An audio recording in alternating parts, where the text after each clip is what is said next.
إن الله وملائكته يصلون على النبي يا أيها الذين آمنوا صلوا عليه وسلموا تسليما.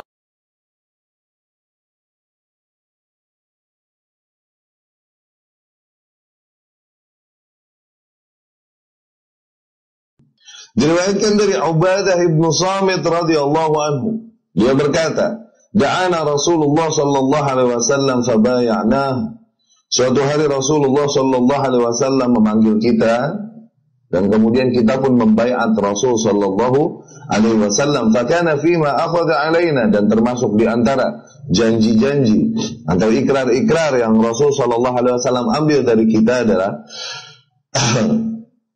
an bay'anahu 'ala sam'i wa ta'ah, agar kita berjanji, berikrar untuk senantiasa mendengar dan mentaati fi mansyatina wa makrahina, baik dalam keadaan susah ataupun keadaan senang, fi usrina wa yusrina, dalam keadaan lapang ataupun dalam keadaan sempit, wa asaratin 'alaina, baik terhadap para penguasa yang serakah atas kita.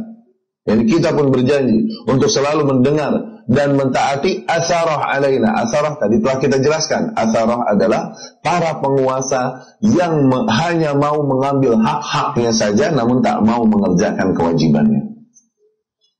Ini para penguasa yang mengambil kenikmatan-kenikmatan yang ada pada rakyatnya demi memenuhi keinginannya pribadi atau keinginan golongannya. Ini yang dibilang asarah. Bahasa kita zaman sekarang, asarah adalah para penguasa-penguasa yang korup. Ya? Nah, bahkan kita berjanji untuk senantiasa mendengar dan mentaati. Kita berjanji kepada Rasulullah SAW untuk senantiasa mendengar dan mentaati pemimpin yang ada, kalaupun mereka asarah, kalaupun mereka adalah penguasa yang korup. Ya? Wa an la yunazi al-amra ahlah, dan agar kita tidak mengkudetanya, menurunkannya dari kuasanya, agar bersabar. Qala sallallahu alaihi wasallam, dan Rasul pun sallallahu alaihi wasallam berkata, illa antarau kufran bawahan indakum minallahi fihi burhan, kecuali apabila kalian telah melihat kekufuran yang nyata yang ada pada mereka, yang kalian memiliki keterangan tentang hal itu dari Allah subhanahu wa ta'ala. Yani ketika penguasa yang ada benar-benar kita lihat melakukan kekufuran yang nyata, bukan sesuatu yang masih samar-samar atau tidak jelas atau perbedaan pendapat, tidak, kekufuran yang nyata benar-benar, dan penguasa itu pun tahu bahwa itu kufur, bukan berangkat dari ketidaktahuan, dan kita pun tahu bahwa hal tersebut bukanlah terjadi tidak sengaja dari penguasa, okay? Maka pada saat itu sebuah kaum mereka mulai memiliki keabsahan, okay? Legalitas untuk menurunkan penguasa yang ada kalau memang kufur beneran.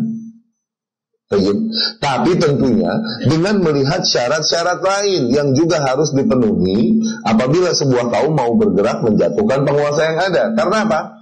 Kalau tidak demikian, nanti yang ada menurunkan penguasa yang sebelumnya yang kita lihat kufur dengan tujuan untuk mengganti dengan yang lebih baik, yang ada malah nambah rusak keadaan ke depan. Kalau kita belum siap, tauhid kita belum sama, manhaj kita belum bareng, kita pun masih berpecah belah, belum kita sepakat atas satu orang yang kelak akan menggantikannya, maka pada saat itu diam dan bersabar berada di bawah kekuasaan kafir jauh lebih baik daripada berontak. Sebagaimana Rasulullah sallallahu alaihi wasallam sabar 13 tahun di bawah kekuasaan kaum musyrikin Makkah. Padahal sebesar-besarnya kemungkaran terjadi, dilakukan oleh para penguasa di sana, disembah selain Allah di rumahnya Allah. Ya, kurang ajar nggak? Nggak nanggung.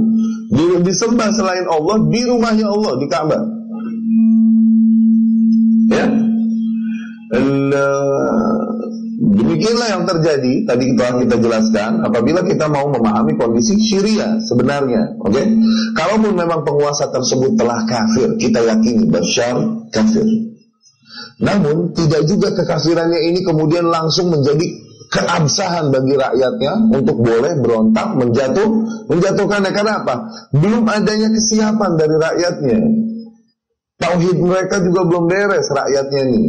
Kemudian Mereka pun belum sepakat berada di atas satu manhaj. Mereka pun belum sepakat untuk menaikkan satu orang yang akan menggantikan si Bashar ini. Yang ada akhirnya tujuannya adalah melakukan perbaikan ke depan dengan menjatuhkan Bashar. Tapi yang ada apa? Perbaikan atau kerusakan yang bertambah parah? Kerusakan. Kalau bisa ditawarkan pada rakyat sana mana yang kau mau, kalau bisa boleh milih gitu, mau balik lagi kayak dulu apa sekarang kondisinya? Mendingan kayak dulu. Gimana pun berada di bawah pemerintahan musyrik itu, masih bisa kita azan, masih bisa sholat 5 waktu, masih bisa cari nafkah, mending. Iya, masih bisa nafas, masih bisa hidup.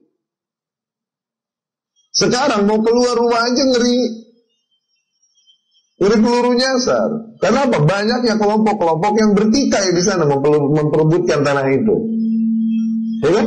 Rezim yang lamanya, belum Jabhat Nusrahnya, belum lagi ISIS-nya juga masuk dan lain-lain di sana.